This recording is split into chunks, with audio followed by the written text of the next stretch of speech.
हाँ जी दोस्तों, सत श्री अकाल जी। मैं रमनदीप सिंह एक बार फिर हाज़र हाँ तुहाडे अपने चैनल रमन इंस्टीट्यूट से। स्वागत करता सारा एक बार तो फिर इस चैनल उत्ते जी।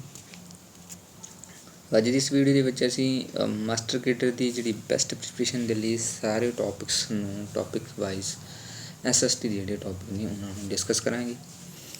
और जैसे शुरुआत कर रहे हैं फस्ट पार्ट तो जियोग्राफी का जोड़ा यूनीवर्स वाला है उसका फस्ट पार्ट है, उस बारे डिस्कस करांगे असी कि किस तरीके के नाल साडी जिहड़ी यूनीवर्स उसका निर्माण होया, उसके विच किस तरह के प्लैनेट ने और किन्ने स्टार ने, किस तरीके दे नाल उन्हां दी डिवेलपमेंट हुई है, किस तरीके नाल जिहड़े प्लैनेट ने उन्हां दी डिवेलपमेंट हुई है, उस बारे डिस्कस करांगे तां जो तुसीं बरीकी दे नाल डिटेल दे नाल उस चीज़ नूं समझ सको अते मास्टर करते हर एक पॉइंट के लिए तुसीं तैयार हो सको, हर एक क्वेश्चन नूं तुसीं सॉल्व कर सको। सो शुरुआत करते हैं। और शुरुआत करने तो पहला हर रोज़ की तरह सब रिक्वेस्ट है कि जो विद्यार्थी चैनल पहली बार आए चैनल में सबसक्राइब कर लेना तो नाल ही बैल आइकन पर क्लिक कर लेना ताकि थानू जी आने वाली लेटेस्ट वीडियो वो सब तो पहला मिलती रहे। और नाल ही अपने सुझाव देने ना भूलियो। वीडियो किस तरह लगी है जरूर दस्यो और नाल वध तो वध इन्हूं शेयर भी कर दिओ और कमेंट्स के विच अपने सुझाव देने ना भूलियो। नाल ही वीडियो लाइक करना ना भूलियो। सो शुरुआत करते हैं।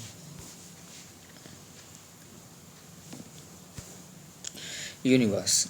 सो यूनीवर्स के साढ़ा सारिया गलैक्सियां आ जाती ने, किस तरीके उन्होंने निर्माण होया, किस तरीके उन्होंने स्ट्रक्चर है, किस तरह दी गैसिज उन्होंने उपर पाई जाएगी, किहड़ा ग्रह किस तरीके है, किन्ने ग्रह हैं, किस तरह के स्टार ने, उन्होंने बारे इसके आ जाता है। सो ये साडी सोलर सिस्टम की एक इमेज है। So first introduction. Our earth is again about 2.5-3 of the age of the universe. So साडी जिहड़ी अर्थ की गल करिए, उहदी एज की गल करिए तो उहदी जिहड़ी उम्र हैगी पूरे यूनीवर्स की तीजे हिस्से दे विचों दूसरा हिस्सा जिहड़ा वो जिहड़ा अर्थ का आ जाता है, यानी कि 3 हिस्सों के पहला साडा यूनीवर्स बनिया और उसके 2 हिस्सों के गल करिए उम्र के हिसाब के नाल, एज के हिसाब नाल गल हो रही है कि 2 पार्ट्स के विच जिहड़ी उसकी साडी अर्थ बनी हैगी है। एग्जाम्पल के तौर पर कि साडी यूनीवर्स में 100 साल बने हुए बने हो गया, एग्जाम्पल के तौर पर, ठीक है कि 100 साल बने हो गया और उत्थे जगह के उपर साडी जी अर्थ है उसनों 75 या 70 साल हो चुके हैं बनी। एक एग्जाम्पल के तौर पर 75-70 साल नहीं हो सकते, ये मिलियन के विच नहीं, बट एक एग्जाम्पल के तौर पर दस्सिया कि साडी जी अर्थ की एज है वो यूनीवर्स तो बाद दूसरे हिस्से के विच आउंदी हैगी है, 2/3 भाग के विच आउंदी है। Scientific indicators put the age of Earth nearly 4.54 million years, while life on the Earth originated around 1 million years ago.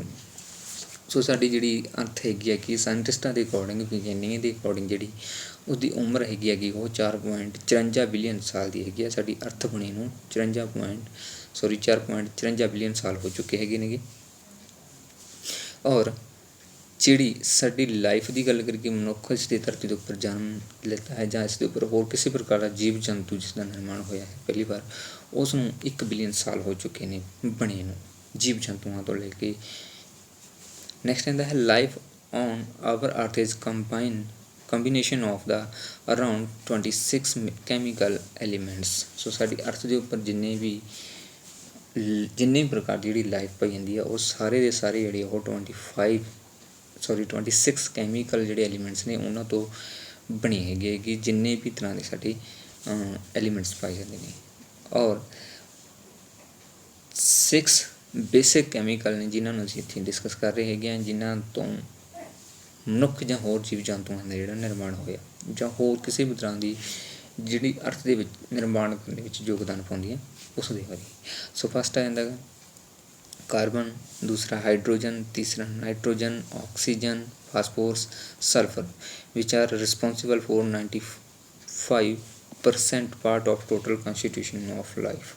सो 95% जिहड़ा योगदान है इन्हां 6 बेसिक कैमिकल एलीमेंट्स का है, carbon, hydrogen, nitrogen, oxygen and phosphorus and sulphur. इन्हां 6 तत्तां तो मिल के जिहड़ी साडी लाइफ के 95% हिस्सा बनता है। Meaning thereby that these 6 elements are basis of on the life. So ਇਹ ਬੇਸ ਨੇਗੇ ਸਾਡੀ ਲਾਈਫ ਦਾ ਅਰਥ ਦੇ ਉੱਪਰ ਜਿਹੜੇ 6 ਐਲੀਮੈਂਟਸ ਨੇਗੇ। ਨੈਕਸਟ ਆਉਂਦਾ ਹੈਗਾ ਥਿਊਰੀਜ਼, ਕਿ ਯੂਨੀਵਰਸ ਦੇ ਨਾਲ ਸੰਬੰਧਿਤ ਕਈ ਪ੍ਰਕਾਰ ਦੀਆਂ ਜਿਹੜੀਆਂ ਥਿਊਰੀਆਂ ਨੇ ਅਲੱਗ-ਅਲੱਗ ਬੁੱਕਸ ਦੇ ਵਿੱਚ ਮਿਲਦੀਆਂ ਹੈਗੀਆਂ ਨੇ, ਜਿਨ੍ਹਾਂ ਤੋਂ ਸਾਨੂੰ ਪਤਾ ਲੱਗਦਾ ਹੈ ਕਿ ਕਿਸ ਤਰੀਕੇ ਦੇ ਨਾਲ ਅਰਥ ਦਾ ਓਰੀਜਨ ਹੋਇਆ ਹੈ, ਕਿਵੇਂ ਉਸ ਦਾ ਜਿਹੜਾ ਜਨਮ ਹੋਇਆ ਹੈ। ਤਾਂ ਉਸ ਬਾਰੇ ਇਸ ਥਿਊਰੀਆਂ ਬਾਰੇ ਆਪਾਂ ਡਿਸਕਸ ਕਰਾਂਗੇ। ਤਾਂ ਫਸਟ ਆਉਂਦਾ origin of the earth is incomplete just as that of the universe. So ਸਾਡੀ ਜਿਹੜੀ ਅਰਥ ਆ ਉਹ ਹਾਲੇ ਇੱਕ ਤਰੀਕੇ ਨਾਲ ਹਾਲੇ ਵੀ ਇਨਕੰਪਲੀਟ ਹੈਗੀ ਹੈ, ਯਾਨੀ ਕਿ ਹਾਲੇ ਵੀ ਉਸਦਾ ਜਿਹੜਾ ਨਿਰਮਾਣ ਉਹ ਚੱਲ ਰਿਹਾ ਹੈ, ਨਵੇਂ ਤਰੀਕੇ ਨਾਲ ਉਹ ਡਿਵੈਲਪ ਹੋ ਰਹੀ ਹੈ। ਜਾਂ ਸਾਡਾ ਯੂਨੀਵਰਸ ਹੈ ਉਹ ਯੂਨੀਵਰਸ ਵੀ ਹਾਲੇ ਇੱਕ ਤਰੀਕੇ ਨਾਲ ਡਿਵੈਲਪ ਹੋ ਰਿਹਾ ਹੈਗਾ। It is presumed that universe was created after the great explosion known as Big Bang। ਸੋ ਜੇ ਅਸੀਂ ਗੱਲ ਕਰੀਏ ਸਾਡੀ ਯੂਨੀਵਰਸ ਦੀ ਕਿ ਯੂਨੀਵਰਸ ਜਿਹੜਾ ਕਿਸ ਤਰੀਕੇ ਨਾਲ ਕ੍ਰੀਏਟ ਹੋਇਆ, ਤਾਂ ਉਹ ਹੋਇਆ ਗਾ ਗ੍ਰੇਟ ਐਕਸਪਲੋਰੇਸ਼ਨ, ਵੱਡਾ ਇੱਕ ਧਮਾਕਾ ਹੋਇਆ ਹੈਗਾ ਜਿਸ ਨੂੰ ਅਸੀਂ ਬਿਗ ਬੈਂਗ ਦੇ ਨਾਮ ਨਾਲ ਜਾਣਦੇ ਹੈਗੇ ਹਾਂ।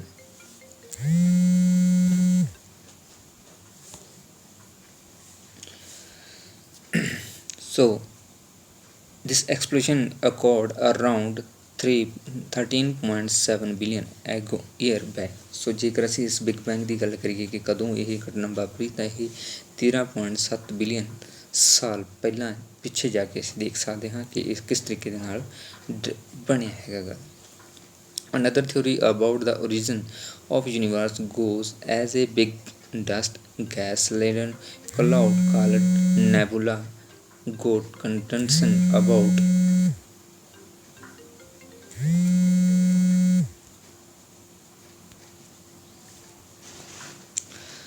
ਸੋ ਯੂਨੀਵਰਸ ਦੇ ਨਾਲ ਬਹੁਤ ਸਾਰੀਆਂ ਜਿਹੜੀਆਂ ਥਿਓਰੀਆਜ਼ ਨੇ ਉਹ ਵਿਕਸਿਤ ਹੋਈਆਂ ਨੇਗੀਆਂ ਅਲੱਗ-ਅਲੱਗ ਸਮੇਂ ਦੇ ਉੱਪਰ। ਸੋ ਇੱਕ ਥਿਓਰੀ ਹੈਗੀ ਹੈ ਕਿ ਨੈਬੂਲਾ ਗੋਟ। ਸੋ ਜਿਹੜੀ ਇਸ ਦੀ ਜਿਹੜੀ ਪ੍ਰਕਿਰਿਆ ਹੋਈ ਹੈ, ਇਸ ਨੈਬੂਲਾ ਦੀ ਗੱਲ ਕਰੀਏ ਤਾਂ ਇਹ 4.5 ਤੋਂ ਲੈ ਕੇ 5 ਬਿਲੀਅਨ ਸਾਲ ਪਹਿਲਾਂ ਦੀ ਗੱਲ ਹੈਗੀ ਹੈ। ਬਿਗ ਬੈਂਗ ਥਿਓਰੀ ਜਿਹੜੀ ਉਹ 13.70 ਬਿਲੀਅਨ ਸਾਲ ਪਹਿਲਾਂ ਦੀ ਗੱਲ ਹੈ, ਬਟ ਨੈਬੂਲਾ ਜਿਹੜੀ ਥਿਓਰੀ ਹੈਗੀ ਆ ਉਹ 4.5 ਜਾਂ 5 ਬਿਲੀਅਨ ਸਾਲ ਦੀ ਪਹਿਲਾਂ ਹੈ। ਸੋ ਨੈਬੂਲਾ ਦੇ ਵਿੱਚ ਬਿਗ ਡਸਟ ਆ ਜਾਂਦੇ ਹਨ, ਗੈਸ ਲੇਡਨ ਸਨ, ਗੈਸ ਮਟੀਰੀਅਲ ਜਿਹੜੇ ਹੈਗੇ ਨੇ ਉਸ ਦੇ ਵਿੱਚ ਸ਼ਾਮਲ ਹੈਗੇ। This condensation causes revolutions of nebula and it further cooled down due to the convection activities. As condensations and chunks blocks got created in it and they got separated in shape of rings which are found as planets. Such is also one of such rings. ਸੋ ਜੇ ਨੈਬੂਲਾ ਦੀ ਗੱਲ ਕਰੀਏ ਤਾਂ ਨੈਬੂਲਾ ਦੇ ਵਿੱਚ ਕੀ ਹੋਇਆ ਸੀਗਾ ਕਿ ਜਿਹੜੀਆਂ ਗੈਸਸ ਸੀਗੀਆਂ ਔਰ ਡਸਟ ਸੀਗੀ ਉਹ ਕੀ ਸੀਗਾ ਇੱਕ ਤਰੀਕੇ ਦੇ ਨਾਲ ਪੂਰੀ ਯੂਨੀਵਰਸ ਦੇ ਵਿੱਚ ਇੱਕ ਚੱਕਰ ਦੇ ਸਰਕਲ ਦੇ ਰੂਪ ਵਿੱਚ, ਰਿੰਗ ਦੇ ਰੂਪ ਵਿੱਚ ਸਰਕਲ ਕਰ ਰਿਹਾ ਸੀ। ਔਰ ਸਨ ਕੀ ਸੀਗਾ ਉਹਨਾਂ ਦੇ ਰਿੰਗ ਦਾ ਜਿਹੜਾ ਪੱਥ ਸੀਗਾ, ਸੈਂਟਰ ਸੀਗਾ, ਉਸ ਦੇ ਦੁਆਲੇ ਉਹ ਸਾਰਾ ਮਟੀਰੀਅਲ ਘੁੰਮਦਾ ਸੀ। ਔਰ ਵਾਰ-ਵਾਰ ਇਸ ਕਿਰਿਆ ਦੇ ਹੋਣ ਦੇ ਨਾਲ ਕੀ ਹੈਗਾ ਸਾਰਾ ਜਿਹੜੇ ਪਲੈਨਟ ਨੇਗੇ ਉਹ ਡਸਟ ਅਤੇ ਗੈਸਸ ਇਕੱਠੀਆਂ ਹੋ ਕੇ ਪਲੈਨਟਸ ਦਾ ਜਿਹੜਾ ਰੂਪ ਲੈ ਲਿਆ ਸੀ ਉਹਨਾਂ ਨੇ। ਨੈਬੂਲਾ ਥਿਓਰੀ ਜਿਹੜੀ ਹੈਗੀ ਹੈ, all the planets now revolve around the sun while rings separated from planet which are known as satellite revolve around their respect planets. So ਜਿਸ ਤਰੀਕੇ ਦੇ ਨਾਲ ਨੈਬੂਲਾ ਥਿਓਰੀ ਦਾ ਜਿਹੜੀ ਡਿਵੈਲਪਮੈਂਟ ਹੋਈ ਸੀਗੀ, ਸਾਰੀਆਂ ਗੈਸਸ ਹੋ ਗਈਆਂ, ਡਸਟ ਹੋ ਗਈਆਂ, ਉਹ ਸੂਰਜ ਦੇ ਦੁਆਲੇ ਇੱਕ ਚੱਕਰ ਕੱਢ ਰਹੀਆਂ ਸੀਗੀਆਂ ਔਰ ਉਹ ਡਸਟ ਹੌਲੀ ਹੌਲੀ ਗ੍ਰੈਵੀਟੇਸ਼ਨ ਦੇ ਨਾਲ ਇੱਕ ਦੂਸਰੇ ਦੇ ਨਾਲ ਜੁੜ ਕੇ ਕੀ ਹੈਗਾ ਪਲੈਨਟ ਦੇ ਰੂਪ ਦੇ ਵਿੱਚ ਵਿਕਸਿਤ ਹੋ ਗਈਆਂ ਸੀ। ਔਰ ਬਾਅਦ ਦੇ ਵਿੱਚ ਉਹ ਸੂਰਜ ਦੇ ਦੁਆਲੇ ਇੱਕ ਰਿੰਗ ਦੇ ਰੂਪ ਵਿੱਚ ਜਿਹੜੀਆਂ ਆਪਣੀਆਂ ਸਰਕਲ ਕੱਢਣੇ ਸ਼ੁਰੂ ਕਰ ਦਿੱਤੇ ਸੀ। ਸੋ ਨੈਬੂਲਾ ਜਿਹੜੀ ਥਿਓਰੀ ਹੈਗੀ ਹੈ ਕਿ ਇਸ ਨੂੰ ਜਿਹੜਾ ਪ੍ਰੈਜੈਂਟ ਕੀਤਾ ਹੈ ਫ੍ਰੈਂਚ ਮੈਥਮੈਟੀਸ਼ੀਅਨਸ ਮਾਰਕ ਦਾ ਲੈਪਲੇਸ ਨੇ ਕੀਤਾ ਸੀ, ਜਿਹੜੇ ਕਿ 23 ਮਾਰਚ 1749 ਔਰ 7 ਮਾਰਚ 1827 ਤੱਕ ਰਹੇ ਨੇਗੇ। ਔਰ 1796 AD ਦੇ ਵਿੱਚ ਜਿਹੜੀ ਇਹ ਥਿਓਰੀ ਉਹ ਪੇਸ਼ ਕੀਤੀ ਗਈ ਸੀਗੀ ਨੈਬੂਲਾ ਵਾਲੀ, according to which sun planet and satellite have come into from out of nebula. So ਇਸ ਨੈਬੂਲਾ ਥਿਓਰੀ ਦੇ ਅਕੋਰਡਿੰਗ ਇਹ ਹੈ ਕਿ ਜਿਹੜੇ ਪਲੈਨਟਸ ਨੇਗੇ, ਸਨਸ ਨੇਗੇ ਜਾਂ ਸੈਟੇਲਾਈਟਸ ਨੇ ਉਹ ਸਾਰੇ ਦੇ ਸਾਰੇ ਕਿੱਥੋਂ ਬਣੇ ਨੇਗੇ, ਨੈਬੂਲਾ ਦੇ ਵਿੱਚੋਂ ਨਿਕਲੇ ਹੈਗੇ ਨੇ। ਨੈਬੂਲਾ ਤੋਂ ਉਹਨਾਂ ਦਾ ਜਿਹੜਾ ਜਨਮ ਉਹ ਹੋਇਆ ਹੈਗਾ। ਨੈਬੂਲਾ ਦੀ ਜਿਹੜੀ ਡਸਟ ਸੀ, ਗੈਸਸ ਸੀਗੀ, ਉਹਨਾਂ ਤੋਂ ਸਾਡੇ ਸਨ, ਪਲੈਨਟ ਐਂਡ ਸੈਟੇਲਾਈਟ ਬਣੇ। ਸੋ ਇਹ ਨੈਬੂਲਾ ਦੀ ਇੱਕ ਐਗਜ਼ਾਮਪਲ ਦੇ ਤੌਰ 'ਤੇ ਇਮੇਜ ਹੈ ਕਿ ਨੈਬੂਲਾ ਇੱਕ ਇਸ ਤਰੀਕੇ ਦਾ ਡਸਟ ਜਾਂ ਗੈਸਸ ਸੀਗੇ ਔਰ ਉਹਨਾਂ ਦੇ ਵਿੱਚੋਂ ਸਾਡੇ ਸਨ, ਪਲੈਨਟ ਜਿਹੜੇ ਹੈਗੇ ਨੇ ਉਹਨਾਂ ਦਾ ਨਿਰਮਾਣ ਹੋਇਆ ਨਿਕਲ ਕੇ ਇਹਨਾਂ ਦੇ ਵਿੱਚੋਂ। The thinkers other than Laplace who gave their own theories about formation of universe are Immanuel Kant ਸੀ ਜਿਹੜਾ ਉਸਨੇ ਵੀ ਨੈਬੂਲਾ ਦੀ ਥਿਓਰੀ ਦੀ ਜਿਹੜੀ ਸਪੋਰਟ ਕੀਤੀ ਸੀ, ਉਸ ਨੂੰ ਜਨਮ ਦਿੱਤਾ ਸੀ ਪਹਿਲੀ ਵਾਰ ਇਮੈਨੂਅਲ ਕਾਂਟ ਨੇ ਨੈਬੂਲਾ ਥਿਓਰੀ ਨੂੰ। ਚੈਂਬਰਲੈਨ ਸੀਗਾ, ਹੈਮਿਲਟਨ ਸੀਗਾ, ਇਹਨਾਂ ਨੇ ਵੀ ਜਿਹੜਾ ਨੈਬੂਲਾ ਥਿਓਰੀ ਸੀਗਾ ਉਸ ਦਾ ਨਿਰਮਾਣ ਕੀਤਾ ਸੀ। ਜੇਮਸ ਜੀਨਸ ਐਂਡ ਹਾਰਲੋਡ ਜੈਫਰਸ ਸਪੋਰਟ ਕਰਦੇ ਸੀਗੇ ਚੈਂਬਰਲੈਨਸ ਜਿਹੜੀ ਥਿਓਰੀ ਸੀਗੀ ਨੈਬੂਲਾ ਦੇ ਨਾਲ ਸੰਬੰਧਿਤ, ਉਸ ਨੂੰ ਇਹ ਦੋਨੋਂ ਵਿਅਕਤੀ ਜਿਹੜੇ ਸਪੋਰਟ ਕਰਦੇ ਸੀ। ਔਰ ਸਭ ਤੋਂ ਪਹਿਲੀ ਜਿਹੜੀ ਥਿਓਰੀ ਦਿੱਤੀ ਗਈ ਸੀ ਉਹ ਕਾਂਟ ਦੁਆਰਾ ਦਿੱਤੀ ਗਈ ਸੀਗੀ ਨੈਬੂਲਾ ਨਾਲ ਸੰਬੰਧਿਤ। By 1950, Otto Schmidt of Russia and Carl Friedrich von Weizsäcker of Germany made some changes in nebula hypothesis and gave an idea that sun was surrounded by nebula was the constituted by hydrogen, helium and dust particle principle। ਸੋ 1950 ਦੇ ਵਿੱਚ ਜਿਹੜਾ auto ਸਕਮਿਡ ਸੀਗਾ Russia ਦਾ ਰਹਿਣ ਵਾਲਾ ਸੀਗਾ and Karl ਫ੍ਰੈਂਡਰਿਚ ਸੀਗਾ won ਜਿਹੜਾ ਕਿ ਜਰਮਨੀ ਦਾ ਸੀਗਾ, ਉਹਨਾਂ ਨੇ ਨੈਬੂਲਾ ਜਿਹੜਾ ਸਿਧਾਂਤ ਸੀਗਾ ਉਹਦੇ ਵਿੱਚ ਚੇਂਜਸ ਕਰ ਦਿੱਤੀਆਂ ਸੀਗੀਆਂ। ਉਸਦੀ ਹਾਈਪੋਥੇਸਿਸ ਦੇ ਵਿੱਚ ਉਹਨਾਂ ਨੇ ਕੀ ਹੈ ਚੇਂਜਸ ਕਰ ਦਿੱਤੀਆਂ ਸੀ। ਉਹਨਾਂ ਨੇ ਕੀ ਕਿਹਾ ਗਿਆ ਕਿ ਜਿਹੜਾ ਸੂਰਜ ਹੈਗਾ ਉਹ ਨੈਬੂਲਾ ਦੇ ਦੁਆਰੇ ਕੀ ਹੈਗਾ ਚੱਕਰ ਕੱਢਦਾ ਹੈਗਾ ਗਾ ਐਂਡ ਉਸ ਦੇ ਵਿੱਚ ਸੂਰਜ ਦੇ ਜਿਹੜੇ ਆਲੇ ਦੁਆਲੇ hydrogen, helium and dust particle ਨੇ ਜਿਹੜੇ ਉਹ ਚੱਕਰ ਕੱਢਦੇ ਸੀਗੇ, ਜਿਨ੍ਹਾਂ ਤੋਂ ਅਲੱਗ-ਅਲੱਗ ਜਿਹੜੇ ਪਲੈਨਟਸ ਨੇ ਉਹਨਾਂ ਦੀਆਂ ਸ਼ੇਪਸ ਜਿਹੜੀਆਂ ਬਣੀਆਂ ਨੇ। These particle gradually formed a square shaped clouds. So ਇਹ ਇੱਕ ਕਹਿ ਸਕਦੇ ਹੈਗੇ ਆ ਕਿ ਸਕੁਅਰ ਟਾਈਪ ਦਾ ਜਿਹੜਾ ਕਲਾਊਡ ਸੀਗੇ ਉਸ ਤਰ੍ਹਾਂ ਦੇ ਸੀਗੇ ਜਿਹੜਾ ਨੈਬੂਲਾ ਸੀਗਾ। But most recognised theory about revolution of the earth remain big bang theory. ਬੇਸ਼ੱਕ ਜੇ ਅਸੀਂ ਗੱਲ ਕਰੀਏ ਨੈਬੂਲਾ ਥਿਓਰੀ ਪੜ੍ਹੀ ਜਾਂਦੀ ਹੈ, ਸਟੱਡੀ ਕੀਤੀ ਜਾਂਦੀ ਹੈ, ਪ੍ਰਮਾਣਿਤ ਦਿੱਤੀ ਜਾਂਦੀ ਉਸ ਨੂੰ, ਬਟ ਉਹਦੀ ਬਦੌਲਤ ਜੇਕਰ ਅਸੀਂ ਗੱਲ ਕਰੀਏ ਸਭ ਤੋਂ ਫੇਮਸ ਥਿਓਰੀ ਹੈ ਉਹ ਹੈ ਬਿਗ ਬੈਂਗ ਥਿਓਰੀ, ਜਿਹੜੀ ਕਿ ਅਸਲੀ ਮੰਨੀ ਜਾਂਦੀ ਹੈ, ਜਿਸ ਦੇ ਅਕੋਰਡਿੰਗ ਮੰਨਿਆ ਜਾਂਦਾ ਕਿ ਅਰਥ ਦਾ ਜਿਹੜਾ ਯੂਨੀਵਰਸ ਦਾ ਜਿਹੜਾ ਓਰੀਜਨ ਆ ਉਹ ਇਸ ਦੇ ਅਕੋਰਡਿੰਗ ਹੋਇਆ ਹੈ। ਸੋ ਬਿਗ ਬੈਂਗ ਥਿਓਰੀ ਜਿਹੜੀ ਉਹ ਐਡਵਿਨ ਪਾਵਲ ਹਬਲ ਨੇ ਦਿੱਤੀ ਹੈਗੀ ਜਿਨ੍ਹਾਂ ਦਾ ਜਨਮ 20 ਨਵੰਬਰ 1899 ਨੂੰ ਹੋਇਆ ਔਰ ਸਤੰਬਰ 28 1953 ਨੂੰ ਉਹਨਾਂ ਡੈਥ ਹੋ ਗਿਆ। Give proof of continue expansion of universe in 1920। So 1920 ਦੇ ਵਿੱਚ ਉਹਨਾਂ ਨੇ ਬਿਗ ਬੈਂਗ ਥਿਓਰੀ ਜਿਹੜਾ ਪੇਸ਼ ਕੀਤਾ ਸੀਗਾ ਔਰ ਇਹਨਾਂ ਦੀ ਅਕੋਰਡਿੰਗ ਜੀ ਹੈ ਐਕਸਪੈਂਸ਼ਨ ਆਫ ਯੂਨੀਵਰਸ, ਯਾਨੀ ਕਿ ਜਿਹੜਾ ਯੂਨੀਵਰਸ ਹੈਗਾ ਗਾ ਬ੍ਰਹਿਮੰਡ ਹੈਗਾ ਉਹ ਫੈਲ ਰਿਹਾ ਹੈਗਾ ਗਾ। By 1950 to 1960 this theory was recognised and it was proved by 1972।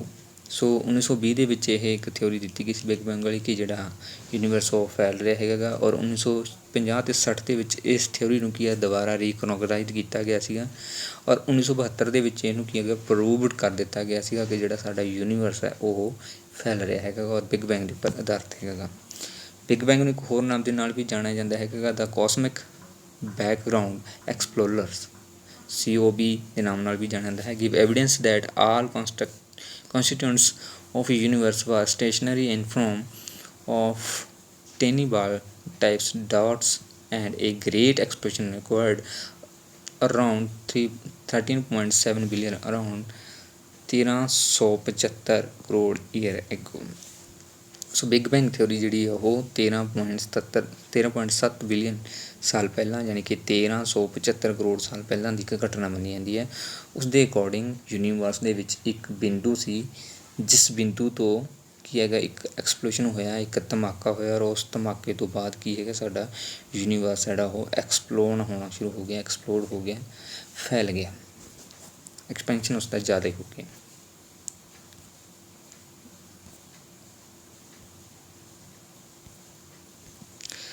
ਸੋ ਇਹ ਕਿਰਿਆ ਜਿਹੜੀ ਹੋਈ ਹੈਗੀ it was with in 3 minute of first big bang that first ever cell was formed. So ਜਿਹੜੀ ਪਹਿਲੀ ਘਟਨਾ ਹੋਈ ਹੈਗੀ ਉਹ 3 ਮਿੰਟ ਦੇ ਅੰਡਰ ਹੋਈ ਹੈਗੀ 3 ਮਿੰਟ ਦੇ ਵਿੱਚ ਇਹ ਸਾਰਾ ਐਕਸਪੈਂਸ਼ਨ ਹੋਇਆ ਕਿ ਛੋਟਾ ਜਿਹਾ ਬਿੰਦੂ ਸੀ ਉਸ ਦੇ ਵਿੱਚ ਧਮਾਕਾ ਹੋਇਆ ਜਿਸ ਨੂੰ ਬਿਗ ਬੈਂਗ ਥਿਓਰੀ ਦੇ ਨਾਮ ਨਾਲ ਜਾਣਿਆ ਜਾਂਦਾ ਹੈਗਾ। Great explosion give birth to galaxies and stars and planets. So ਇਹਨਾਂ 3 ਮਿੰਟਸ ਤੋਂ ਬਾਅਦ ਕੀ ਹੈਗਾ ਜਿਹੜੀ ਗਲੈਕਸੀ ਉਹ ਫੈਲਣੀ ਸ਼ੁਰੂ ਹੋਈ ਹੈਗੀ ਜਿਹੜੀ ਧਮਾਕਾ ਸੀ ਉਸ ਤੋਂ ਬਾਅਦ ਯੂਨੀਵਰਸ ਫੈਲਣਾ ਸ਼ੁਰੂ ਹੋਇਆ, ਅੱਗੇ ਵੱਧਦਾ ਗਿਆ ਔਰ ਉਸ ਦੇ ਵਿੱਚ ਹੀ ਗਲੈਕਸੀਜ਼ ਦਾ ਜਿਹੜਾ ਜਨਮ ਹੋਇਆ ਨਾਲ ਹੀ ਸਟਾਰ ਦਾ ਐਂਡ ਪਲੈਨਟਸ ਦਾ। As universe expanded, galaxy like Milky Way star and planet withered away from one another. So universe ਦੇ ਵਿੱਚ ਜੇਕਰ ਅਸੀਂ ਗੱਲ ਕਰੀਏ ਜਿਹੜੀਆਂ ਗਲੈਕਸੀਜ਼ ਨੇਗੀਆਂ ਠੀਕ ਆ, ਉਹ ਇੱਕ ਦੂਸਰੇ ਤੋਂ ਦੂਰ ਜਾ ਰਹੇ ਨੇ, ਸਟਾਰ ਇੱਕ ਦੂਸਰੇ ਤੋਂ ਦੂਰ ਜਾ ਰਹੇ ਹੈਗੇ ਨੇਗੇ। ਔਰ ਸਾਡੀ ਮਿਲਕੀ ਵੇ ਹੈ ਜਿਹੜੀ, ਉਸ ਦੇ ਵਿੱਚ ਵੀ ਕੀ ਹੈਗਾ ਕਿ ਜਿਹੜੇ ਸਟਾਰ ਅਤੇ ਪਲੈਨਟ ਨੇ ਉਹ ਇੱਕ ਦੂਸਰੇ ਤੋਂ ਦੂਰ ਜਾ ਰਹੇ ਹੈਗੇ ਨੇਗੇ। All these celestial body own their birth to single ball of fire. So ਇੱਕ ਸਿੰਗਲ ਬਾਲ ਜਿਹੜੀ ਫਾਇਰ ਹੈਗੀ ਹੈ, ਛੋਟੇ ਜਿਹੇ ਬਿੰਦੂ ਤੋਂ ਹੀ ਸਾਰੇ ਦੇ ਸਾਰੇ ਜਿਹੜੇ ਕੈਲੈਸਟੀਅਲ ਬੋਡੀਜ਼ ਉਹ ਬਣੀ ਹੈਗੀ ਹੈਗੀ ਬ੍ਰਹਿਮੰਡ ਦੇ ਵਿੱਚ। ਸੋ ਇੱਕ ਬਿਗ ਬੈਂਗ ਦਾ ਜਿਹੜੀ ਐਗਜ਼ੈਂਪਲ ਹੈ ਕਿ ਇਹ ਛੋਟਾ ਜਿਹਾ ਪੁਆਇੰਟ ਸੀਗਾ ਜਿਸ ਦੇ ਵਿੱਚ ਐਕਸਪਲੋਸ਼ਨ ਹੋਇਆ। ਐਕਸਪਲੋਸ਼ਨ ਤੋਂ ਬਾਅਦ ਕੀ ਹੈਗਾ ਗਾ, ਇਹ ਹੌਲੀ ਹੌਲੀ ਵਿਸਤਾਰ ਦੇ ਵਿੱਚ ਫੈਲਣ ਲੱਗ ਗਈ। ਨੈਕਸਟ ਆਉਂਦਾ solar system is a small part of galaxy named Milky Way which is visible in sky at night। ਸੋ ਜਿਹੜਾ ਸਾਡਾ ਸੋਲਰ ਸਿਸਟਮ ਹੈਗਾ ਗਾ ਉਹ ਮਿਲਕੀ ਵੇ ਦੇ ਵਿੱਚ ਇੱਕ ਛੋਟੇ ਜਿਹੇ ਪਾਰਟ ਦੇ ਵਿੱਚ ਦਿਖਾਈ ਦਿੰਦਾ ਹੈਗਾ ਗਾ। ਮਿਲਕੀ ਵੇ ਦੇ ਵਿੱਚ ਬਹੁਤ ਸਾਰੇ ਹੋਰ ਸੋਲਰ ਸਿਸਟਮ ਹੋ ਸਕਦੇ ਨੇਗੇ, ਹੈਗੇ ਵੀ ਨੇਗੇ, ਜਿਨ੍ਹਾਂ ਨੂੰ ਕਿ ਅਸੀਂ ਮਾਈਕਰੋਸਕੋਪਸ ਦੇ ਨਾਲ ਦੇਖ ਸਕਦੇ ਹੈਗੇ। Group of star is known as galaxy and various galaxy from universe.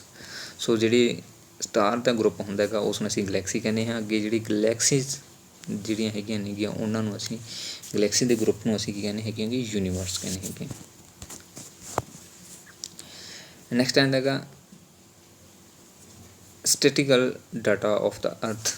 ਸੋ ਅਰਥ ਦੇ ਬਾਰੇ ਹੈ ਇਹ ਕਿ our earth is 5th largest planet in solar system. ਇਹ ਜਿਹੜਾ ਡਾਇਆਮੀਟਰ ਹੈਗਾ ਗਾ, ਠੀਕ ਹੈ, ਕਿੰਨਾ ਹੈ ਉਹ ਇਕੁਏਟਰ ਡਾਇਆਮੀਟਰ ਜਿਹੜਾ ਹੈਗਾ 12,756 ਕਿਲੋਮੀਟਰ ਹੈਗਾ ਗਾ। ਪੋਲਰ ਡਾਇਆਮੀਟਰ ਜਿਹੜਾ ਹੈਗਾ ਗਾ ਉਹ 12,714 ਕਿਲੋਮੀਟਰ ਹੈਗਾ ਗਾ। ਕ੍ਰੀਮੀਫੋਰਸ ਜਿਹੜਾ ਹੈਗਾ ਗਾ, ਇਕੁਏਟਰ ਕ੍ਰੀਮੀਫੋਰਸ ਜਿਹਨੂੰ ਅਸੀਂ 40,070 ਕਿਲੋਮੀਟਰ ਕਹਿੰਦੇ ਹੈਗੇ, ਔਰ ਪੋਲਰ ਕ੍ਰੀਮੀਫੋਰਸ ਜਿਹੜਾ ਹੈਗਾ 40,909 ਕਿਲੋਮੀਟਰ ਹੈ। ਸਰਫੇਸ ਏਰੀਆ ਜਿਹੜਾ ਅਰਥ ਦਾ ਹੈਗਾ ਗਾ ਟੋਟਲ 510 ਮਿਲੀਅਨ ਯਾਨੀ ਕਿ 51 ਕਰੋੜ ਸਕੁਆਇਰ ਕਿਲੋਮੀਟਰ ਹੈਗਾ ਗਾ ਪੂਰਾ ਸਰਫੇਸ ਅਰਥ ਦਾ। 29% ਕਵਰਡ ਬਾਈ ਕੰਟੀਨੈਂਟਸ, 71% ਕਵਰਡ ਬਾਈ ਓਸ਼ਨ। ਸੋ 510 ਮਿਲੀਅਨ ਜਿਹੜਾ ਏਰੀਆ ਹੈਗਾ ਸਕੁਆਇਰ ਕਿਲੋਮੀਟਰ ਤੇ ਉਹਦੇ ਵਿੱਚੋਂ 29% ਜਿਹੜਾ ਹੈਗਾ ਉਹ ਕੰਟੀਨੈਂਟ ਨੇਗੇ, ਲੈਂਡ ਹੈਗੀ ਆ, ਔਰ 71% ਜਿਹੜਾ ਉਹਨਾਂ ਦੇ ਵਿੱਚੋਂ ਕੀ ਆ ਓਸ਼ਨ ਹੈ ਕਿੰਨੇ ਗੇ ਪਾਣੀ ਹੈਗਾ। ਵੋਲੀਅਮ ਜਿਹੜੀ ਘਣਤਾ ਹੈਗੀ ਸਾਡੀ ਅਰਥ ਦੀ ਉਹ 10 ਲੱਖ ਮਿਲੀਅਨ ਕਿਊਬਿਕ ਕਿਲੋਮੀਟਰ ਹੈਗੀ। ਮਾਸ ਜਿਹੜਾ ਉਸਦਾ ਹੈਗਾ ਗਾ 5.9 × 10 ਕਿਊਬਿਕ 21 ਮੀਟ੍ਰਿਕ ਟਨ ਹੈਗਾ ਗਾ, ਔਰ ਡੈਂਸਿਟੀ ਜਿਹੜੀ ਹੈਗੀ 5.52 ਗ੍ਰਾਮ ਸੈਂਟੀਮੀਟਰ ਟਨ ਦੇ ਵਿੱਚ ਆਉਂਦੀ ਹੈ। ਰੋਟੇਸ਼ਨ ਪੀਰੀਅਡ ਜਿਹੜਾ ਇਸਦਾ ਸਾਡੀ ਅਰਥ ਦਾ ਹੈਗਾ 30 ਘੰਟੇ 56 ਮਿੰਟ 4.9 ਸਕਿੰਟਾਂ ਦੇ ਵਿੱਚ ਇਹ ਪੂਰੀ ਰੋਟੇਸ਼ਨ ਆਪਣੀ ਪੂਰੀ ਕਰਦੀ ਹੈ ਆਪਣੀ ਧੁਰੀ ਦੇ ਦੁਆਲੇ। ਔਰਬਿਟ ਪੀਰੀਅਡ ਜਿਹੜਾ ਇਸਦਾ ਹੈਗਾ ਗਾ, ਔਰਬਿਟਰ ਪੀਰੀਅਡ ਜਿਹੜਾ ਹੁੰਦਾ ਹੈਗਾ ਉਹ ਹੈਗਾ ਕਿ ਸਨ ਦੇ ਦੁਆਲੇ ਜਿਹੜਾ ਇਸਦਾ ਚੱਕਰ ਕੱਢਣ ਦਾ ਸਮਾਂ ਉਹ ਕਿੰਨਾ ਹੈਗਾ ਗਾ। ਸੋ ਸਨ ਦੇ ਦੁਆਲੇ ਜਿਹੜਾ ਚੱਕਰ ਕੱਢਣ ਦਾ ਸਮਾਂ ਹੈਗਾ ਗਾ 365 ਦਿਨ ਅਤੇ 6 ਘੰਟਿਆਂ ਦੇ ਵਿੱਚ ਇਹ ਆਪਣਾ ਜਿਹੜਾ ਔਰਬਿਟਰ ਚੱਕਰ ਪੂਰਾ ਕਰਦੀ ਹੈ ਸਨ ਦੇ ਦੁਆਲੇ, ਔਰ ਆਪਣੇ ਦੁਆਲੇ 23 ਘੰਟੇ 56 ਮਿੰਟ 4.9 ਸਕਿੰਟ ਦੇ ਵਿੱਚ ਪੂਰਾ ਕਰਦੀ ਹੈ। A scientist named Eratosthenes made first ever attempt to measure size of the earth। ਸੋ ਐਰਾਟੋਥਨੀਸ ਜਿਹੜਾ ਉਹ ਪਹਿਲਾ ਫਸਟ ਸਾਇੰਟਿਸਟ ਸੀਗਾ ਜਿਸ ਨੇ ਅਰਥ ਜਿਹੜਾ ਸਾਈਜ਼ ਨੂੰ ਮੇਜਰ ਕੀਤਾ ਸੀਗਾ। ਇਹ ਕੁਐਸਚਨ ਬਹੁਤ ਜ਼ਿਆਦਾ ਇੰਪੋਰਟੈਂਟ ਹੈਗਾ ਗਾ। ਐਰਾਟੋਥਨੀਸ ਸੀਗਾ ਜਿਸ ਨੇ ਫਸਟ ਵਾਰ ਜਿਹੜਾ ਅਰਥ ਨੂੰ ਮੇਜਰ ਕੀਤਾ ਸੀਗਾ ਉਸਦੇ ਸਾਈਜ਼ ਨੂੰ। solar system consist of sun and those celestial bodies which form common family because of gravitational force। This family however include 8 planets, 166 satellites, 5 dwarf planets, billion of small crystal bodies and various comets and shooting stars and asteroids and other particles। ਸੋ ਸਾਡੇ ਜਿਹੜੇ ਸਨ ਦੇ ਵਿੱਚ solar system ਹੈ ਉਸ ਦੇ ਵਿੱਚ gravitation ਦੇ ਨਾਲ ਸਾਰਾ ਜਿਹੜਾ ਪ੍ਰੋਸੈਸ ਹੁੰਦਾ ਹੈਗਾ। ਸਾਰੇ ਜਿਹੜੇ ਪਲੈਨਟਸ ਨੇਗੇ, ਸਟਾਰ ਨੇਗੇ, ਸੈਟਲਾਈਟਸ ਨੇਗੇ, ਉਹ ਸਾਰੇ ਦੇ ਸਾਰੇ ਕੀ ਹੈਗੇ ਗ੍ਰੈਵੀਟੇਸ਼ਨ ਫੋਰਸ ਕਰਕੇ ਸਨ ਦੇ ਆਲੇ ਦੁਆਲੇ ਜਿਹੜੇ ਚੱਕਰ ਕੱਢਦੇ ਹੈਗੇ। ਔਰ ਉਹਨਾਂ ਦੇ ਵਿੱਚੋਂ ਸਾਡੇ ਸੋਲਰ ਸਿਸਟਮ ਦੇ ਵਿੱਚ 8 ਪਲੈਨਟ ਹੈਗੇ ਨੇਗੇ, 166 ਸੈਟਲਾਈਟ ਨੇਗੇ ਯਾਨੀ ਕਿ ਜਿਹੜੇ ਪਲੈਨਟ ਦੇ ਆਲੇ ਦੁਆਲੇ ਘੁੰਮਦੇ ਨੇਗੇ, 5 ਡਰਾਫਟ ਪਲੈਨਟ ਜਿਹੜੇ ਕਿ ਛੋਟੇ ਪਲੈਨਟਸ ਆ ਜਾਂਦੇ ਨੇਗੇ, and billion of small crystals bodies, various comets, shooting stars, asteroids or other particles ਜਿਹੜੇ ਇਸ ਦੇ ਵਿੱਚ ਹੈਗੇ ਨੇ।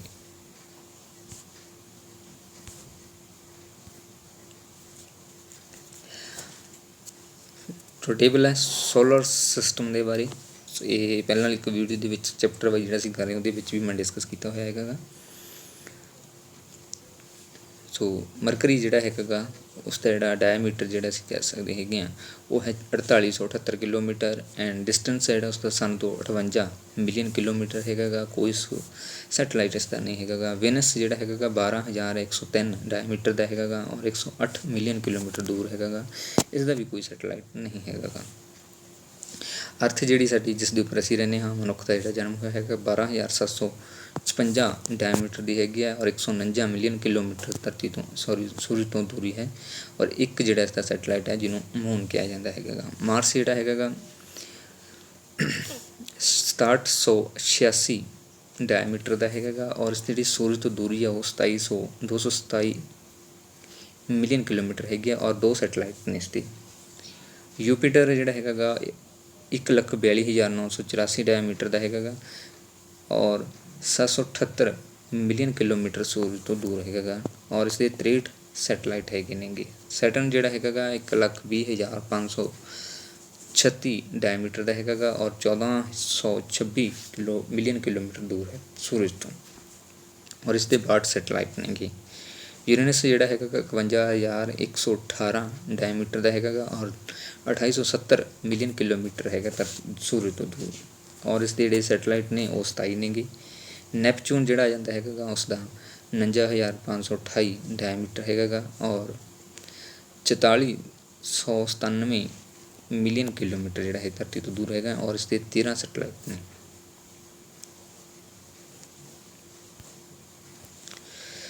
Early thinkers were of the view that not only Earth but all the planets owe their origin of the sun. So ਜਿਹੜੇ ਪੁਰਾਣੇ thinker ਸੀਗੇ, philosopher ਸੀਗੇ, ਜੀਓਗ੍ਰਾਫਰ ਸੀਗੇ, ਉਹਨਾਂ ਦੀ ਅਕੋਰਡਿੰਗ ਜਿਹੜਾ ਅਰਥ ਦਾ ਜਿਹੜਾ ਨਿਰਮਾਣ ਹੋਇਆ ਦੂਸਰੇ ਪਲੈਨਟ ਦੀ ਤਰ੍ਹਾਂ ਸੂਰਜ ਦੇ ਵਿੱਚੋਂ ਹੀ ਹੋਇਆ ਹੈਗਾ। ਠੀਕ ਹੈ। ਨੈਕਸਟ ਆਉਂਦਾ there are various stars resembling to the sun in universe. All these stars have their respective planets revolving around them on same patterns and also has various planets. The early thinkers named these celestial bodies as wonders. They named these wandering planets after the various Roman gods and goddesses. So ਜਿਹੜੇ planets ਦੀ ਜਿਹੜੀ ਖੋਜ ਹੋਈ ਹੈਗੀ ਆ ਜਿਹੜੇ ਸੂਰਜ ਦੇ ਵਿੱਚੋਂ ਜਨਮ ਨੇ, ਸੂਰਜ ਦੇ ਵਿੱਚੋਂ ਉਹਨਾਂ ਦਾ ਨਿਰਮਾਣ ਹੋਇਆ ਅਤੇ ਸੂਰਜ ਦੇ ਦੁਆਲੇ ਉਹ ਚੱਕਰ ਕੱਟਦੇ ਹੈਗੇ ਨੇ, ਉਹਨਾਂ ਦਾ ਨਾਮ ਹੈ ਜਿਹੜਾ ਉਹ ਰੋਮਨ ਜਿਹੜੇ ਗੋਡ ਸੀਗੇ, ਦੇਵੀ ਦੇਵਤੀ ਸੀ, ਉਹਨਾਂ ਦੇ ਨਾਮ ਦੇ ਉੱਪਰ ਇਹਨਾਂ ਦਾ ਨਾਮ ਰੱਖਿਆ ਗਿਆ ਸੀ ਪੁਰਾਤਨ ਸਮੇਂ ਦੇ ਵਿੱਚ। Names of planets. So science ਦੀ ਭਾਸ਼ਾ ਦੇ ਵਿੱਚ ਜਿਹੜਾ ਸੀ ਜੂਪੀਟਰ ਕਹਿੰਦੇ ਹੈਗੇ ਔਰ ਇਸ ਦਾ ਜਿਹੜਾ ਨਾਮ ਰੱਖਿਆ ਗਿਆ ਉਹ ਕਿੰਗ ਆਫ ਗੋਡ ਰੱਖਿਆ ਗਿਆ ਹੈ। ਇਸ ਤਰ੍ਹਾਂ ਦੇ ਕੁਐਸਚਨ ਬਹੁਤ ਸਾਰੇ ਆ ਜਾਂਦੇ ਹੁੰਦੇ ਆ ਮਾਸਟਰ ਗੇਟ ਦੇ ਵਿੱਚ ਕਿ ਕਿੰਗ ਆਫ ਗੋਡਸ ਕਿਹੜੇ ਪਲੈਨਟ ਨੂੰ ਕਿਹਾ ਗਿਆ ਤਾਂ ਇਸ ਬਾਰੇ ਸਾਨੂੰ ਨਹੀਂ ਪਤਾ ਹੁੰਦਾ, ਸੋ ਇਸ ਚੀਜ਼ ਨੂੰ ਜ਼ਰੂਰ ਨੋਟ ਕਰ ਲਿਓ।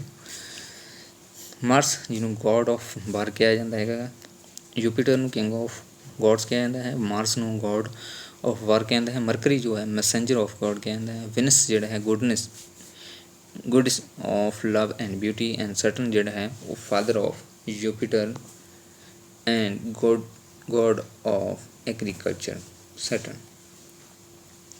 Next time, planet mentioned above are easily visible from Earth, while those mentioned next may be seen with telescope help only. ਸੋ ਜਿਹੜੇ ਇਹ ਵਾਲੇ ਗ੍ਰਹਿ ਨੇਗੇ ਇਹਨਾਂ ਨੂੰ ਟੈਲੀਸਕੋਪ ਦੇ ਨਾਲ ਹੀ ਦੇਖਿਆ ਜਾ ਸਕਦਾ ਹੈ, ਨੰਗੀ ਅੱਖ ਦੇ ਨਾਲ ਅਸੀਂ ਆਕਾਸ਼ ਦੇ ਵਿੱਚ ਨਹੀਂ ਦੇਖ ਸਕਦੇ, ਬਟ ਜਿਹੜੇ ਪਹਿਲੇ 5 ਨੇ ਉਹਨਾਂ ਨੂੰ ਅਸੀਂ ਆਰਾਮ ਨਾਲ ਰਾਤ ਨੂੰ ਆਕਾਸ਼ ਦੇ ਵਿੱਚ ਜਿਹੜਾ ਸਾਫ਼ ਆਕਾਸ਼ ਦੇ ਵਿੱਚ ਦੇਖ ਸਕਦੇ ਹੈਗੇ ਹਾਂ। ਨੈਕਸਟ ਜਿਹੜਾ ਸੇਮਾ ਆ ਜਾਂਦਾ ਹੈਗਾ ਯੂਰੇਨਸ ਲੋਕੇਟਡ ਇਨ 1781, ਇਸ ਨੂੰ ਜਿਹੜਾ ਗੋਡ ਆਫ ਹੈਵਨਸ ਦੇ ਨਾਮ ਲਿਆ ਜਾਂਦਾ ਹੈ। ਨੈਪਚੂਨ ਜਿਹੜਾ ਹੁੰਦਾ located in 1846 god of seas ਦੇ ਨਾਮ ਨਾਲ ਜਾਣਿਆ ਜਾਂਦਾ ਹੈ। ਪਲੇਟੋ ਜਿਹੜਾ located in 1930 now declared dwarf planet, ਇਸ ਨੂੰ ਛੋਟਾ ਪਲੇਟੋ ਦੇ ਨਾਮ ਨਾਲ ਜਿਹੜਾ ਜਾਣਿਆ ਜਾਂਦਾ ਹੈਗਾ। ਸੋ ਡੈਂਸਿਟੀ ਮਾਸ ਮਲਟੀਪਲ ਗ੍ਰੈਵਿਟੀ ਦੇ ਥਰੂ ਅਸੀਂ ਕੀ ਹੈਗਾ ਗਾ ਗ੍ਰੈਵਿਟੀ ਨੂੰ ਜਾਣ ਸਕਦੇ ਹਾਂ। ਡੀ ਜੋ ਹੈ ਮੈਂਸ਼ਨ ਕਰਦਾ ਹੈ ਮਾਸ ਪਰ ਯੂਨਿਟ ਬਟਾ ਵੋਲੀਅਮ ਯੂਨੀਵਰਸ। ਸੋ ਯੂਨੀਵਰਸ ਜਿਹੜਾ ਹੈਗਾ ਗਾ, ਆਵਰ ਯੂਨੀਵਰਸ ਕੰਟੇਨ 1.76 ਬਿਲੀਅਨ, ਯਾਨੀ ਕਿ 1 ਬਿਲੀਅਨ 100 ਕਰੋੜ। ਸੋ ਜੇ 1 ਬਿਲੀਅਨ ਦੀ ਗੱਲ ਕਰੀਏ ਤਾਂ ਉਹਦੇ ਵਿੱਚ 1 ਕਰੋੜ ਆ ਜਾਂਦਾ ਹੈ, ਔਰ ਸਾਡਾ ਜਿਹੜਾ ਯੂਨੀਵਰਸ ਹੈ ਕੰਸਟਰਕਟ ਜਿਹੜਾ ਹੋਇਆ ਹੈਗਾ ਉਹ 76 ਬਿਲੀਅਨ ਦਾ ਹੈਗਾ ਗਾ। Constellation group of stars and each constellation include hundreds of billion stars। ਸੋ ਇਹਦੇ ਵਿੱਚ 176 ਜਿਹੜੇ ਬਿਲੀਅਨ ਸਟਾਰ ਨੇਗੇ, ਔਰ 1 ਬਿਲੀਅਨ ਜਿਹੜਾ ਹੁੰਦਾ ਉਸ ਦੇ ਵਿੱਚ 100 ਕਰੋੜ ਜਿਹੜੇ ਆ ਜਾਂਦੇ ਨੇਗੇ ਨੇ। 176 ਬਿਲੀਅਨ ਟੋਟਲ ਜਿਹੜੇ ਕੌਂਸਨਟ੍ਰੇਸ਼ਨ ਨੇ ਮਟੀਰੀਅਲ ਆ ਜਿਹੜਾ ਸਟਾਰ ਦੇ ਰੂਪ ਵਿੱਚ ਆ ਜਾਂ ਛੋਟੇ ਛੋਟੇ ਸਟਾਰਸ ਨੇ ਉਹਨਾਂ ਦੇ ਰੂਪ ਦੇ ਵਿੱਚ ਇਹ ਪਾਇਆ ਜਾਂਦਾ ਹੈਗਾ ਯੂਨੀਵਰਸ ਦੇ ਵਿੱਚ। The constellation in which sun exists is so big that from the core of constellation light takes around 27,000 years to reach up to the sun। ਸੋ ਜਿਹੜਾ ਸੂਰਜ ਆ ਉਹ ਇੰਨਾ ਵੱਡਾ ਹੈਗਾ ਗਾ ਕਿ ਜਿਹੜੇ ਸੂਰਜ ਦਾ ਕੋਰ ਹੈਗਾ ਗਾ, ਸੈਂਟਰ ਪੁਆਇੰਟ ਹੈਗਾ ਗਾ, ਉਸ ਤੋਂ ਪ੍ਰਕਾਸ਼ ਪਹੁੰਚਣ ਦੇ ਲਈ ਬਾਹਰਲੇ ਕੋਰ ਦੇ ਉੱਪਰ 27,000 ਸਾਲ ਲੱਗਦੇ ਨੇ ਸੈਂਟਰ ਪੁਆਇੰਟ ਉੱਪਰੋਂ। ਠੀਕ ਹੈ, ਸੋ ਇਹ ਪੁਆਇੰਟ ਜ਼ਰੂਰ ਧਿਆਨ ਦੇ ਵਿੱਚ ਰੱਖਿਓ ਕਿ ਸੂਰਜ ਦਾ ਜਿਹੜਾ ਸੈਂਟਰ ਪੁਆਇੰਟ ਆ ਉੱਥੋਂ ਪ੍ਰਕਾਸ਼ ਪਹੁੰਚਣ ਦੇ ਲਈ ਸੂਰਜ ਦੇ ਬਾਹਰਲੇ ਏਰੀਏ ਦੇ ਵਿੱਚ 27,000 ਸਾਲ ਲੱਗਦੇ ਹੈਗੇ ਨੇ। ਐਡਾ ਵੱਡਾ ਸੂਰਜ ਜਿਹੜਾ ਹੈਗਾ ਗਾ। The solar system, which is part of Milky Way galaxy, is in disc shaped spiral form। ਸੋ ਜਿਹੜਾ ਸਾਡਾ ਸੋਲਰ ਸਿਸਟਮ ਆ ਉਹ ਇੱਕ ਡਿਸਕ ਦੇ ਰੂਪ ਦੇ ਵਿੱਚ ਦੇਖਣ ਨੂੰ ਮਿਲਦਾ ਹੈ, ਜਿਵੇਂ ਕਿ ਡਿਸਕ ਹੁੰਦੀ ਹੈ ਉਹਦੇ ਸੈਂਟਰ ਵਿੱਚ ਇੱਕ ਹੋਲ ਹੁੰਦਾ ਹੈਗਾ ਔਰ ਉਸਦੇ ਦੁਆਲੇ ਜਿਹੜੇ ਚੱਕਰ ਕੱਢ ਸਾਡੇ ਸੈਟਲਾਈਟ ਨੇ ਇੱਕ ਡਿਸਕ ਦੇ ਰੂਪ ਦੇ ਵਿੱਚ ਸਾਨੂੰ ਦੇਖਣ ਨੂੰ ਮਿਲਦਾ ਹੈਗਾ। ਇਸ ਤਰੀਕੇ ਦੇ ਨਾਲ ਸਾਡੀ ਜਿਹੜੀ ਡਿਸਕ ਹੁੰਦੀ ਹੈਗੀ ਤਾਂ ਸਾਨੂੰ ਉਸ ਸ਼ੇਪ ਦੇ ਵਿੱਚ ਇਹ ਮਿਲਦਾ ਹੈਗਾ।